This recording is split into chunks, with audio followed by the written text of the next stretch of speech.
लोकसभेसाठी भाजपवर दुसऱ्यांचे पक्ष फोडण्याची वेळ आली आहे। भाजप आता पूर्ण काँग्रेसमय झालाय। संजय राऊतांनी भाजपवर टीका केली।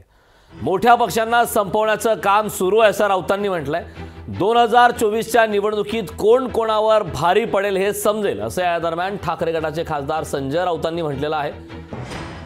दुसऱ्याचा पक्ष फोडण्याची वेळ का आली आहे? लोकसभेसाठी भाजपवर दुसऱ्यांचे पक्ष फोडण्याची आजची वेळ आली आहे। भाजप आता पूर्ण काँग्रेसमय झालाय अशी टीका ठाकरे गटाचे खासदार संजय राऊतांनी केली।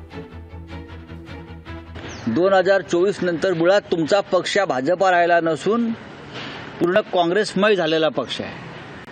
त्या पक्षात आलेल्या काँग्रेसवाल्यांनी किंवा आमच्यासारख्या पक्षातून गेलेल्या लोकांनी ठरवलं तर एका रात्री भाजप संपून जाईल। बावनकुळे जे बोलतायत ते त्यांच्या राष्ट्रीय पक्षाची भूमिका आहे। ही अटल बिहारी वाजपेयी किंवा लालकृष्ण अडवाणी यांच्या भाजपची भूमिका नाही, ही मोदी शहांची विचारसरणी आहे। आणि या विचारसरणीविरुद्धच आम्ही सगळे एकत्र आलेलो आहोत। आणि 2024च्या निवडणुकीत कोण कोणाला संपवत आहे आणि मैदानात कोण राहतंय आणि कोणाला गाडलं जातं जनतेकडून लोकशाही मार्गाने हे कळेल। तेव्हा बावनकुळे यांनी हे सगळं पाहण्यासाठी अस्तित्वात असावं। लोकशाही मराठी ऐका, पहा, जागरूक रहा।